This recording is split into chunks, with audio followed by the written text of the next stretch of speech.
Sveiki, aš esu Vytaras Radzevičius ir šiandien viešiu Meškučių kaime Marijampolės rajone. Aplankysiu tvarų Dalės Pielikienės ūkį. Kas yra tvarumas? Tai ne vien kažkokia gamtosauginė frazė. Tvarus ūkis taip pat yra ūkis, kuris efektyviai išnaudoja vietinius išteklius, kuria efektyvią ekonominę naudą, kuria darbo vietas ir galų gale augina maistą. Apie tai aš ir pakalbėsiu ir apžiūrėsiu ūkį, susitikęs su ponia Dalia ir jos sūnumi Mantu. Sveiki, Dalia ir Mantai. Labadiena. Malonu pas jūs čia užsukt, labai graži sodyba. Smagu, kad atvykot. Ir turbūt dar gražesnis ūkis. Gali trumpai papasakot apie ūkį? Ūkis susikūrė maždaug prieš 25 metus. Idėja buvo vyro, bet vyras pasuko į politiką ir daugiausiai teko dirbti man vienai, nors visą laiką, kai galėdavo, prisidėdavo ir jis. Mes esam vidutinis augininkystės ūkis, auginame kviečius, rapsus, žirnius, pupas. Dirba pas mus 7 darbuotojai, šiuo metu šiek tiek sumažėjo, bet kadangi technika našesnė, užtenka ir 5 darbuotojų. Vasaros metu prie ūkio visada prisijungdavo, bestudijuodamas Mantas, dabar Mantas dirba pastoviai šitame ūkyje. Mantai, daugelis vėlgi įsivaizduoja, kad ūkininkas vaikšto mėšlinais batais, nemiegojęs, nesiskutęs, pusiau alkanas visą laiką, dar visaip ten, o iš tikrųjų jūsgi naudojat jau kosminės technologijas. Taip, naudojam. Šiai dieną jau nieko nenustebins tuo, kad traktoriaus ir kombaino nereikia pačiam vairuoti. Kad traktorius gali pats gale lauko atvažiavęs apsisukti, ar kad padargas, ten sėjamoji ar varstytuvas neberia sėklos ir trąšų vienodą normą visam lauke. Tam tikrose lauko vietose vis skirtingą normą gali tai padaryti, išsijungti, kur jau jis yra važiavęs ar kur nereikia. Taip, mes naudojam kosminės technologiją. Oho. Dalia, mes čia esame Liepos pabaigoje, pats jau vidurvasaris persirito ir kokie dabar darbai vyksta ūkyje? Prasidėjo javapjūtė. Toliau vyks žemės ruošimo darbai ir prasidės sėja. Ir vėl metai rytosi į pabaigą ir vėl teks daryti viską iš pradžių. Na ir kadangi jau čia yra toks metas, kai prasideda javapjūtė, tai galim turbūt keliauti ir pažiūrėti, kaip tai vyksta. Žinoma, einam. Man labai smalsu. Gal man neduosit pavairuoti kombainą truputį? Susitarsim. Gerai.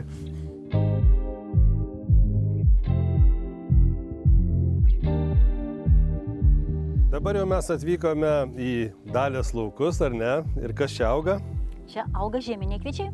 Žieminiai kviečiai, tokie visai, kas įsivaizduoja, kad būna aukščiau, bet čia būna. Ir iš tikrųjų klausimas toks įdomus. Kaip ruošiamas dirvožemis, pavyzdžiui, sėjai? Sėjai. Taip, pirmiausia, jeigu pradėjus taip nukulus kviečius, mes dabar juos tą dirvožemį sulėkščiuosime, kad sudygtų pabiros. Tada po to bus nupurškiama nuo visokiausių žolių varpinių, jeigu jų yra. Tada bus laukas skutamas su skutiku, kadangi plūgo mes nenaudojame, kad žemė būtų, erozija nebūtų ir taip toliau. Mes saugojame dirvožemį ir saugojame jame drėgmę. Todėl suskutame, po to vėl kultivuojame ir tada važiuoja sėjamoji su sėklomis ir pasėja vėl grūdus. O dirvožemio tyrimai kažkokie atliekami? Važiuoja kažkas laboratorija, ar jūsų kastuvėlį iškasat bidonėlį ir nuvežat kažkur pažiūrėti, kaip čia? Taip, mes darome dirvožemio tyrimus, jie imami iš keleto lauko vietų. Atvažiuoja tam tikros firmos, kurias pasikviečiame, įsiveža dirvožemio tyrimus į laboratoriją ir nustato, ko kiekvienoje vietoje trūksta, o gal ir per daug, kad be reikalo nenaudoti tam tikrų produktų, o gal ir papildomai reikia pridėti. Gal trūksta kalio, gal trūksta fosforo, tai tada su išmaniuoju tręštuvu mes važiuojame ir jisai papildomai patręšia tas vietas, kur daugiau reikia. Ir tokiu būdu labai tiksliai nustatoma, kiek reikia, kiek nereikia. Kiek trūksta, taip. Ir neišplaunamas perteklinis maisto medžiagų kiekis į gruntinius vandenis. Ir taip pat, kiek žinau, tai jūs taikote ir sėjomainą ir yra dar toks terminas, kuris man toksai gan mažai žinomas kaip tarpiniai pasėliai. Tai vadinasi, kas tai yra? Tarpiniai pasėliai. Nuėmus derlių, mes dabar pasėsime kartu dirbdami lauką sėklas, kurios išbus iki kovo 1 dienos. Mes iki to laiko negalėsime nieko daryti, nei arti, nei lėkščiuoti, nei akėti, nei kitaip paruošti dirvožemio iki pavasario, o pavasarį mes jau tada vėl dirbsime žemę ir sėsime vasarinės kultūras. O tie tarpiniai pasėliai tiesiog virs trąša. Jie Taip. lieka žemėje ir Taip, jie bus įterpiami į žemę ir jie papildys žemėje humusą, įmus kiekį. Gerai, tai pakalbėjom dirvožemis, kaip užauga viskas, bet reikia papildomų apsaugos priemonių, nes yra visokių kenkėjų, lygų, kas dar gali trikdyti viską. Taip, apsauga nuo lygų jau prasideda nuo sėklos beicavimą, nes jeigu mes to nedarysime, tai augalai išdygę ir varpos jau išaugę, bus matytis ant jų kūlės, varpų fuzariozė, nes jeigu fuzariozė užkrėsti grūdai, jų nevalgys nei žmonės, nei gyvuliai, nes jie yra nuodingi, dar augalai serga ir miltligė, ir septoriozė, ir geltonosios rūdys puola, ir dryžligė puola, ir pašaknio įvairiausios ligos, ir stiebalūžė. Tikrai galiu vardinti labai daug, bet to puola dar ir amarai. Ne tik, kad jie padaro žalos, bet ir dar perneša įvairias virusinės ligas. Tai čia tokiam lauke tų pavojų išties labai netrūksta. Ir triūsa papildoma. Tikrai ne, reikia būti labai akylam, stebėti kiekvieną ligos pasireiškimą ir užbėgti jiems už akių, kad augalas užaugtų stiprus ir sveikas. O dabar jau čia viskas yra prinokę, ar ne? Taip. Jau grūdai atsiskiria nuo varpos gan lengvai ir metas užsimti javapjūtę ir kulti. Taip, laikas važiuoti į laukus, nuimti derlių. Keliaujame į dirbtuvių kiemą, apžiūrėsime kombainus, traktorius ir dar visokius kitokius prietaisus ir grįšime čia į lauką nuiminėti derliaus.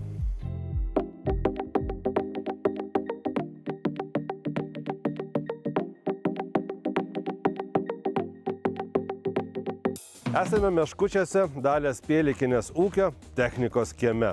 Aš ir prieš kelerius metus Meškučiuose buvau pas jūsų kaimyną, kai man akis iššoko ant kaktos, kai pamačiau, kiek jis ten turi traktorių, sakau, oho, o jis sako taip išdidžiai, čia tai dar mažai tos technikos, o pas jūs užtenka tos technikos? Pas mus technikos yra nemažai, bet jinai visa tokia sukomplektuota tiek, kiek jos reikia, ne per daug, ne per mažai. Turim traktorių, turim kombainų, sunkvežimių, padargų, žemėje dirbti, sėti, trąšas berti, purkšti chemikalus. Mes turim tokį iš praeities įsivaizdavimą apie kombainus ir kad yra tokie dalykai buvo, kuriuos visus metus ruoši, kad jie dirbtų ten tas savaitę ar dvi, kai nuimamas derlius ir jie lūždavo, gesdavo ir panašiai. O kaip dabar yra? Dabar jau yra šiek tiek paprasčiau. Kombaino pasiruošimas trunka vos kelias dienas. Jeigu kombainas jau kaip mano atveju 8 sezono darbas, paprastesnis, dulkių mažiau, daug lengviau dirbti, daug našiau viskas vyksta ir greičiau.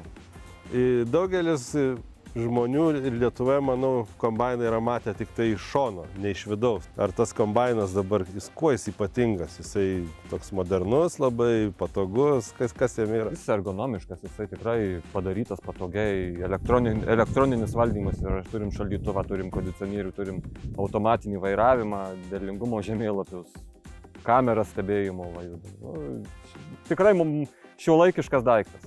Tai miestiečiams suprantama kalba galima pasakyti, kad tai geras ofisas visai yra toks. Tai aš ir vadinu savo kombainą savo darbo kabinetu, nes javapjūtės metu jame tenka sėdėti ir spręs problemas, dirbti telefonu ir panašiai.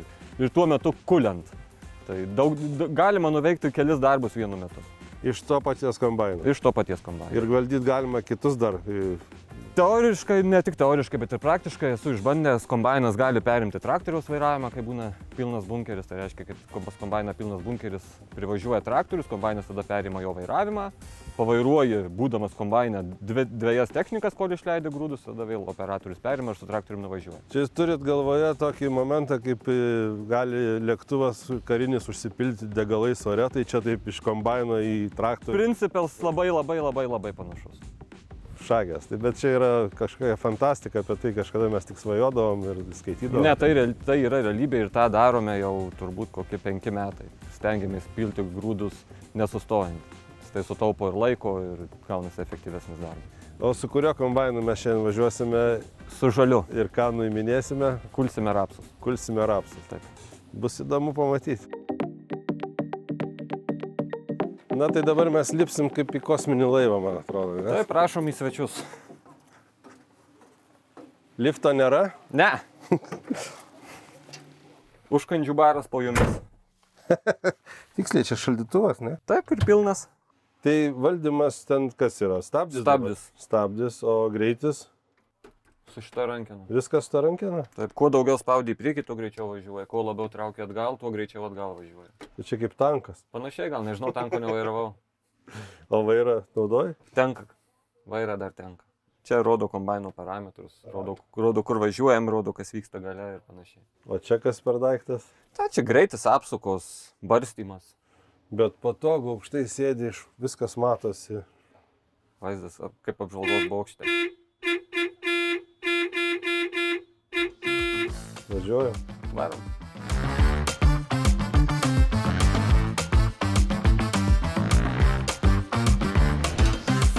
Ką man tai keičiamės vietom? Man tai bus labai jaudinantis momentas. Įsitaisykite patogiai. O, kaip čia dar geriau, nei ant tos kėdutės. Tai tikrai taip. Čia taip net palinguot gali. Tai paspauskite pedaliuką ir prisitraukite vairą taip, kaip jums patogu. O čia neatsistosiu ant dviejų galinių ratų? Neturėtumėte. Ne? Jie stipriai netrauksite. Tai, čia vairas susireguliuoja. Taip kaip noriu. Taip. Nu tai, kad patogu būtų. Taip užsifiksuoja. Jo. Su to labai gerai čia. Taip. Bet jo mes nenaudosim, čia tik tai va pradžią, kol pasigausim ir paskui galėsim atstumti atgal, kad nesimaišytų. Rankena šiek tiek į priekį, stumpit ir tą antenytę.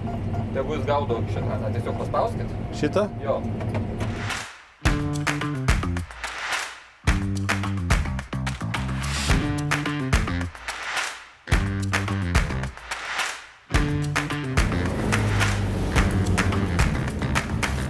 Wow! Čia buvo kažkas tokio neįtikėtino, dar vienas pirmas kartas gyvenime ir net keista apibūdinti, kokie jausmai, nes realiai jaučiausi kaip valdyčiau didžiulį fabriką ant ratų, nes kai važiuoji ten viskas darosi ir sukas, ir pjauna, ir kulia, ir kažkur dedasi, vibracija tokia yra, garsų daug, mygtukų, visokių vairalas, devairas, ten su koja kažką reikia paspausti, matomumas fantastiškas ir tu matai, kaip efektyviai visą tai veikia ir stebėsi tiesiog žmonijos inžinerinė mintimi, kaip sukurtas toks dalykas, karšta patirtis, aš netgi jaučiuosi kaip prisipildęs adrenalino, tiesiog ne ta žodžio prasme, sproginėjai truputį.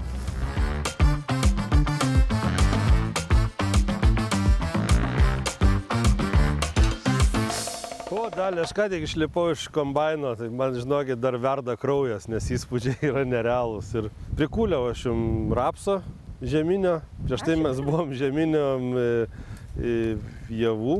Lauke taip. Lauke, dabar esam žeminio rapso lauke, kurį aš čia ką tik kūliau su šito kombainu. Ir čia yra lieka tie ražiena, tarkim, jinai gana aukštoka, po to jin sumažėja, turbūt ją ten nupjaus ir panašiai. Bet jūs štai laikote vieną tą rapso koto dalį ir ką galite papasakoti apie tą rapsą, kuris čia augo ir ką tik buvo nukultas. Kaip svarbu naudoti insekticidus. Tai čia toks praktinis parodymas, nes jeigu mes laiku nenupurkšime, mažas vabaliukas, paslėptas straublis atskrenda, padeda kiaušinėlį, tas kiaušinėlis įsirita rapso stiebę ir matot, kaip jis jį sugraužia. Ir jisai tampa čia sumedėjęs. Ne, čia tiesiog ištuštėjęs, jisai ištuštėjęs tas stiebas, matot, čia tokie kiaušinėliai dar jo irgi, vat liekanų su kiaušinėliu rieka, manau, kad jos irgi žiemoja dar žemėje. Ir po to tas stiebas toksai auga plonas, nesveikas ir tas rapsų derlius būna mažesnis. Mes privalome būtinai nuo jo saugoti. Ir šitas rapsas beveik kaip ir negyvas galimas. Ne, jisai gyvas, dar gyvas, bet jisai jau susergantis. Bet taip matos labai aiškiai tokia, šis čia kaip ant reklamos prieš rūkimą kažkas panašaus. Ja. Pajuodęs taip. Pajuodęs visiškai. Tai ir šitas rapsas daug rūkė, atrodo. Daug rūkė, tai dar, aišku, čia vabzdžiai padaro tokią žalą, bet dar yra ir ligos, tokie kaip verticiliozė, pelėsinis puvinys, visokiausios pašaknio gumbas. Tai mes privalom dar saugoti su fungicidais nuo visokiausių ligų, ne tik tai su sensicidais, nuo visokiausių žiedgraužių ir šito paslėstartovlio, visokiausių čia kenkėjų. Bet šis laukas jau kaip ir buvo prižiūrimas, tai čia toks yra vienetiniai tie tokie stebai, ar? Tikrai Daug tokių šiemet nėra, pernai jų buvo daug daugiau. Bet visiškai apsisaugoti nuo šito žiedgraužio tokio paslėptastolio nepavyko, nors naudojame mes insekticidus. Tai gal pavyks kitąmet? Tikiuosi.